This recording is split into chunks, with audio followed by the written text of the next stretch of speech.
The demo account looked promising. Clean entries, disciplined exits, rules followed consistently, setups taken only when they qualified, risk managed precisely. Week after week of demo trading producing results that finally felt like proof. Proof that you understood the market. Proof that the strategy worked. Proof that you were ready. So you made the switch. Real money, real account, real stakes. And the first trade formed. Same setup you had taken dozens of times in demo. Same criteria, same structure, same confirmation. But something was different. Your finger hesitated over the mouse. A thought appeared that was never there in demo. What if this one loses? So you waited. One more candle, one more confirmation. You entered late. The trade moved in your direction briefly, then pulled back. In demo, you would have held. Your stop was not hit, the structure was intact, the thesis was valid. But this was not demo. This was real money pulling back. So you closed it. Small loss, nothing catastrophic, but the confidence that carried you through months of demo trading had developed a crack. The next trade, you hesitated again. The one after that, you exited even earlier. By the end of the week, the account was down, and the question that every trader who has made this transition asks was sitting heavily in your mind. Why does everything fall apart when the money is real? Here is the answer. Demo trading tests your knowledge of the strategy. Live trading tests your psychology under risk, and those are not the same test, not even close.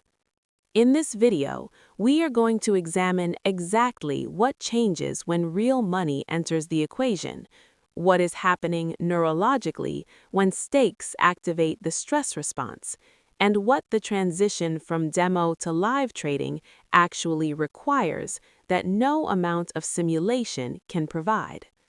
Let's go deep. Part 1. The illusion of demo competence. Demo trading creates a specific and dangerous illusion. The illusion of skill without pressure. When you execute cleanly in demo, when you follow rules, take clean setups, manage risk precisely, the results feel like evidence of genuine competence. And in one sense, they are. They are evidence that you understand the strategy intellectually, that you can identify the setups, that you know the rules, that in the absence of emotional interference, you can apply the system correctly. But demo trading removes the one variable that determines whether that intellectual competence translates into real trading performance: risk. Specifically, the psychological experience of genuine financial risk. In demo, there is nothing to lose. The numbers change, but the consequences are zero. There is no fear of loss because loss means nothing. There is no urgency to be right because being wrong costs nothing. There is no identity pressure because the outcome affects no real aspect of your life. And without those forces, without fear, urgency, and identity pressure, execution is clean. Not because you are skilled at managing them, because they are not present to be managed. This is the illusion. Demo performance does not prove you can trade. It proves you can follow a strategy when nothing is at stake, which is a completely different skill from following a strategy when everything feels at stake. And the gap between those two skills is psychological, not technical, not analytical, psychological, which means no amount of additional demo trading will close it, because the skill required for live trading, the ability to execute under genuine emotional pressure, can only be developed by experiencing genuine emotional pressure, which only exists in live trading. Part 2. The neuroscience. What real money activates. Let's go inside the brain. Because the transformation that occurs when real money is introduced is not a matter of confidence or mindset. It is a neurological event. And understanding it explains why demo performance and live performance can look so completely different from the same trader. The brain has a threat detection system centered in the amygdala. This system is calibrated to the significance of potential outcomes. In demo trading, the potential outcomes, virtual profit or virtual loss, are not significant. The amygdala recognizes this. It does not activate in response to demo losses, because demo losses carry no genuine threat to survival, security, or status. So the amygdala remains quiet. The prefrontal cortex operates freely. Decisions are made rationally. Rules are followed cleanly. Execution is precise. But when real money is introduced, when the potential outcomes become genuinely significant, the amygdala's calibration changes. Now a loss is real. Now a losing streak has real consequences. Now the threat detection system activates in response to every adverse price movement, every red candle, every approach toward a stop level, every moment of uncertainty in an open position. The amygdala fires. Cortisol enters the system. The prefrontal cortex, the rational, rule-following part of the brain that performed so cleanly in demo, becomes compromised, and the execution that felt effortless in simulation becomes a constant battle against biological responses that simulation never triggered. There is also a second neurological layer specific to the demo to live transition: loss aversion asymmetry. In live trading, the psychological pain of a loss is approximately twice as powerful as the pleasure of an equivalent gain. In demo trading, this asymmetry does not exist because there is no pain associated with demo losses. The brain's response to a demo loss is essentially neutral, but the brain's response to a live loss is powerful and negative. And that asymmetry, activated only in live conditions, changes every decision in the direction of loss avoidance. Early exits to secure profit before it can be taken away. Delayed entries to reduce the chance of immediate loss. Wider stops to delay the pain of being stopped out. Smaller size to reduce the magnitude of potential loss. None of these behaviors appeared in demo because the loss aversion asymmetry that drives them was never activated. In live trading, it is activated on every trade, and it must be managed, which is a skill that can only be built in live conditions. Part 3. The moment money is introduced. Let's walk through the transition in real time. The demo account has been profitable. The trader has built confidence through weeks of consistent execution. They know the setups, they trust the process, they feel ready. Day 1 of live trading, the first setup forms. Everything aligns exactly as it did in demo. The entry criteria are met. The risk is defined. The stop is clear. In demo, this trade would have been taken immediately, automatically, without a second thought. But there is a pause. Small, almost imperceptible, but present. The trader looks at the entry level, looks at the stop level, calculates the dollar amount at risk, and for the first time, that number is not abstract. It is real money, money that exists in the real world, money that represents hours of work or savings or opportunity, and the amygdala, recognizing the genuine significance of that number, activates. Cortisol begins to rise. The hesitation deepens. One more confirmation is sought. The entry is delayed. The trader enters late, at a worse level, with a stop that is now relatively too close because the entry has moved away from the structure. The trade moves briefly in the right direction, then pulls back. In demo, the trader would have held confidently. The structure was intact. The thesis was valid. The stop had not been hit. But in live trading, that pullback is accompanied by a feeling that never existed in demo, the feeling of watching real money decrease in real time. And that feeling triggers the exit response. The trade is closed early, small loss, or break even. Either way, the performance that demo promised has not materialized, and the trader, confused and slightly shaken, prepares for the next trade with a slightly elevated stress response, a slightly reduced confidence level, and a slightly compromised prefrontal cortex.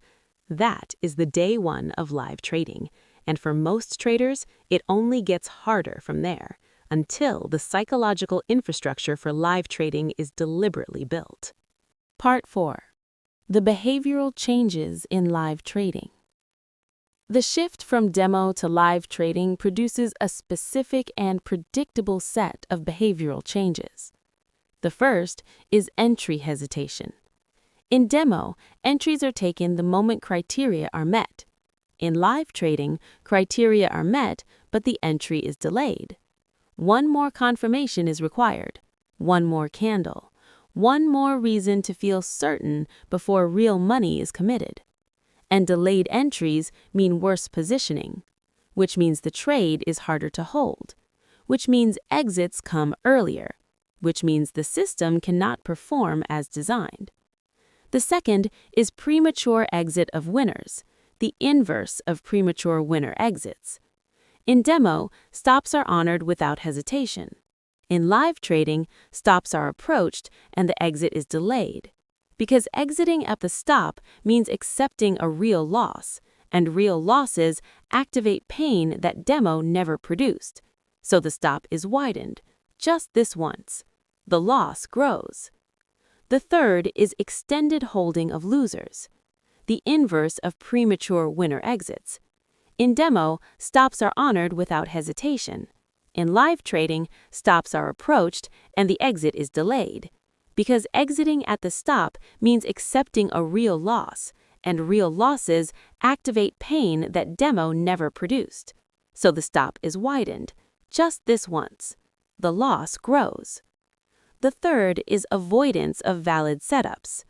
After a few live losses, the association between the strategy's signals and real pain begins to build. The setup that should trigger execution begins triggering hesitation. The trader begins skipping trades, not because the criteria are not met, because the criteria being met now feels threatening rather than opportunistic. Part 5. Building emotional capital. There is a concept that does not get discussed enough in trading education: emotional capital. Just as financial capital is built through profitable trading, emotional capital is built through exposure to genuine trading pressure over time. It is the accumulated psychological experience of making real decisions under real risk, of feeling the fear of a real loss and executing anyway, of watching real money decrease temporarily and holding the position because the thesis is intact, of taking a real loss and returning to the next trade without behavioral change.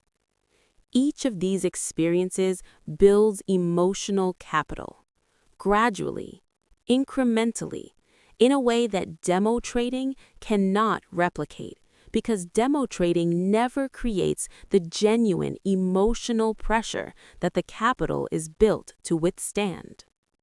This means the transition from demo to live trading is not a test of whether the strategy works. It is the beginning of building the emotional capital required to execute the strategy consistently under genuine risk. And that building process takes time. It takes real trades, real losses, real pressure, real moments of fear that are faced and navigated correctly. There is no shortcut, but there is a way to accelerate it without catastrophic risk. Minimum viable live exposure.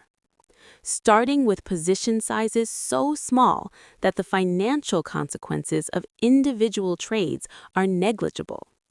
Not because small size produces meaningful returns, because small size with real money activates the amygdala at low intensity, creating the genuine emotional pressure of live trading without the financial consequences of full-size live trading.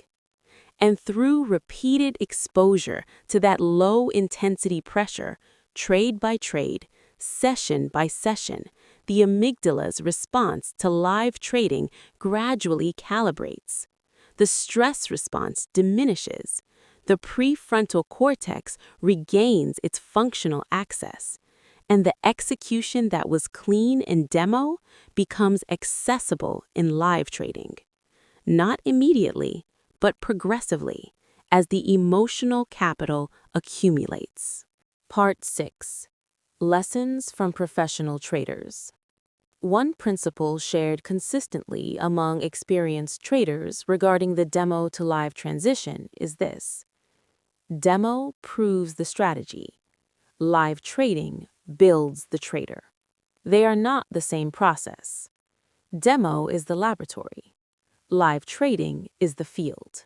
And the skills required in the field, emotional regulation, pressure tolerance, identity detachment from outcomes, cannot be developed in the laboratory, because the laboratory does not produce genuine pressure.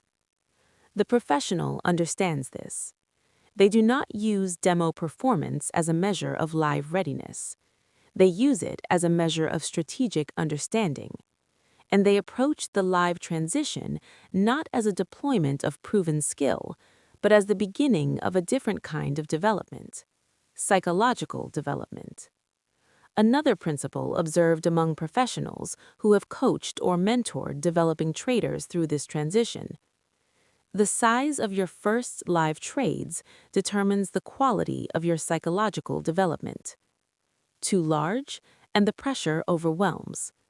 The amygdala floods the system. Rational execution collapses. Losses occur before the emotional capital can be built to withstand them. Too small, and the pressure is insufficient. The amygdala does not activate meaningfully. The practice remains closer to demo than to genuine live trading. The correct size is the size at which the emotional pressure is real but manageable, where fear is present but not overwhelming, where the loss of any individual trade is genuinely felt but not genuinely damaging. That calibration point is different for every trader, but finding it and starting there is the foundation of a successful demo to live transition. Part 7. The core shift. Stop asking, "Why does my strategy fail in live trading?" Start asking, "Why does my behavior change under risk?" Because the strategy did not fail. It was never the strategy. It was always the behavior. And behavior under risk is a trainable skill, not a fixed trait, not a personality characteristic, not something you either have or you do not. A skill, built through deliberate exposure to genuine pressure at manageable levels, through repeated experience of making correct decisions when the amygdala is activated, through the gradual accumulation of emotional capital that allows live execution to approach demo execution. This reframe, from strategy problem to psychology problem, is the most important shift a struggling live trader can make. Because strategy problems have strategy solutions, and psychology problems have psychology solutions, and they require completely different approaches. The trader who keeps changing their strategy to fix a live trading problem will never fix it, because the strategy was never the issue.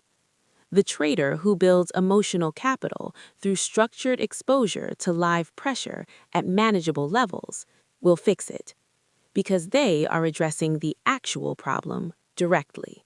Part 8. Practical tools for the demo to live transition. Let's get concrete. The first tool is the minimum viable live size protocol. Define the smallest position size at which live trading feels meaningfully different from demo, where the amygdala activates, where there is a genuine feeling of something at stake. Start there, not at full size, not at the size that matches demo profitability expectations, at minimum viable size. Trade at that size consistently until execution matches demo quality, not until a certain profit target is reached, until execution quality is consistent. Then, increase size by one increment. Repeat. This progressive exposure builds emotional capital systematically without exposing the account to the full consequences of emotionally compromised execution. The second tool is the behavioral comparison journal. After every live session, review your execution against your demo execution. Specifically, did you enter at the same speed you would have in demo? Did you hold winners to the same targets? Did you honor stops with the same immediacy? Did you take every setup that met criteria? The gaps between demo behavior and live behavior are the map of your psychological development needs. Each gap is a specific area where emotional capital is still being built. Track them. Watch them narrow over time. The narrowing is the progress. The third tool is the pre-trade pressure acknowledgement. Before every live trade, pause for 30 seconds. Acknowledge the emotional pressure explicitly, out loud or in writing. I am about to risk real money on this trade. I feel the pressure of that. I accept it. My job is to execute the plan correctly regardless of the outcome. This acknowledgement does two things. It prevents the pressure from operating as background noise that influences behavior without awareness, and it activates the prefrontal cortex deliberately before the amygdala can dominate the decision. The fourth tool is the execution score, not the P&L score. For the first 3 months of live trading, evaluate every session on execution quality, not profit and loss. Did you enter when you should have entered? Did you exit where the plan said to exit? Did you take every qualified setup? Did you skip every unqualified one? Grade yourself on those behaviors, not on the financial result. Because during the emotional capital building phase, profitable execution matters more than profitable outcomes, and the financial results will follow when the execution becomes consistent, but only then. Closing. The demo account did not lie to you. The strategy works. The setups are real. The edge is genuine. What demo could not show you is what happens to your execution when real stakes activate the parts of your brain that simulation never reaches. The amygdala, the stress response, the loss aversion system, the identity pressure. All of it invisible in demo. All of it present and powerful in live trading. And all of it manageable. Not through willpower, not through more demo practice, not through finding a better strategy. Through the deliberate, progressive, patient process of building emotional capital in live conditions at sizes that allow development without destruction. It takes time. It requires real losses along the way. It demands that you treat the early phase of live trading not as a performance test, but as a development phase. A phase where the measure of success is not profit. It is the narrowing gap between who you are in demo and who you are becoming in live trading. That gap closes for every trader who approaches it correctly, with the right size, the right expectations, and the understanding that the strategy was always ready. Now it is your turn to become ready for it. Your growth as a trader begins with self-awareness. The rest follows. I'll see you in the next video. Until then, control your mind.